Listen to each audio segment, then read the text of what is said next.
Chapter 25, A Vicious Circle.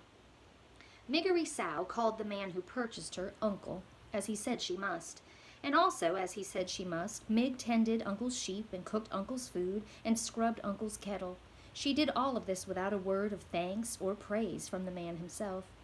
Another unfortunate fact of life with Uncle was that he very much liked giving Mig what he referred to as a good clout to the ear. In fairness to Uncle, it must be reported that he did always inquire whether or not Mig was interested in receiving the clout. Their daily exchanges went something like this. Uncle: I thought I told you to clean the kettle. Mig: I cleaned it, Uncle. I cleaned it good. Uncle: Ah, it's filthy. You'll have to be punished, won't ye? Mig: Gore, Uncle. I cleaned the kettle. Uncle: Are you saying that I'm a liar, girl? Mig: No, Uncle. Uncle: Do you want a good clout to the ear, then?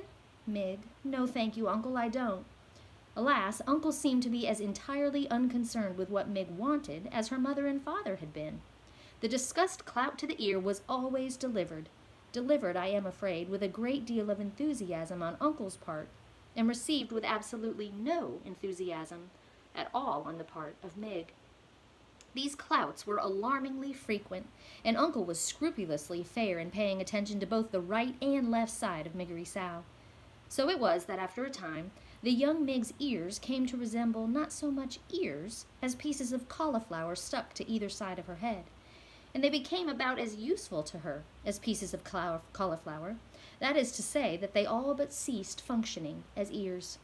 Words for Mig lost their sharp edges, and then they lost their edges altogether and became blurry, blankety things that she had a great deal of trouble making any sense out of at all. The less Mig heard, the less she understood. The less she understood, the more things she did wrong. And the more things she did wrong, the more clouts to the ear she received, and the less she heard. This is what is known as a vicious circle. And Miggery Sow was right in the center of it, which is not, reader, where anybody would want to be. But then, as you know, what Miggery Sow wanted had never been of much concern to anyone. Chapter 26, Royalty. When Mig turned 7 years old, there was no cake, no celebration, no singing, no present, no acknowledgement of her birthday at all, other than Mig saying, Uncle, today I'm 7 years old. And Uncle saying in return, Did I ask ye how old you were today? Get out of my face before I give ye a good clout to the ear. A few hours after receiving her birthday clout to the ear, Mig was out in the field with Uncle's sheep when she saw something glittering and glowing on the horizon. She thought for a moment that it was the sun, but she turned and saw that the sun was in the west, where it should be sinking to join the earth. This thing that shone so brightly was something else.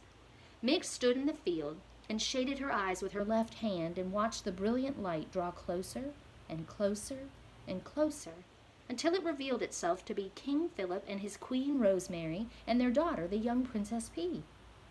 The royal family was surrounded by knights in shining armor and horses in shining armor, and atop each member of the royal family's head there was a golden crown, and they were all, the king and the queen and the princess, dressed in robes decorated with jewels and sequins that glittered and glowed and captured the light of the setting sun and reflected it back.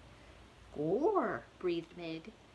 The Princess P was riding on a white horse that picked up its legs very high and set them down very daintily.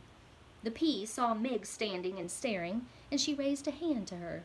Hello, the Princess P called out merrily. Hello, and she waved her hand again.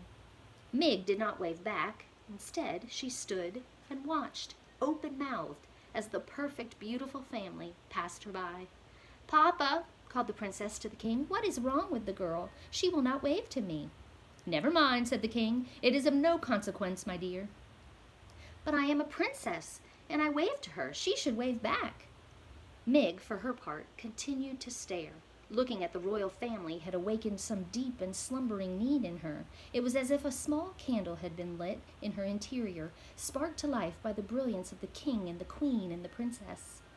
For the first time in her life, reader, Mig hoped. And hope is like love, a ridiculous, wonderful, powerful thing.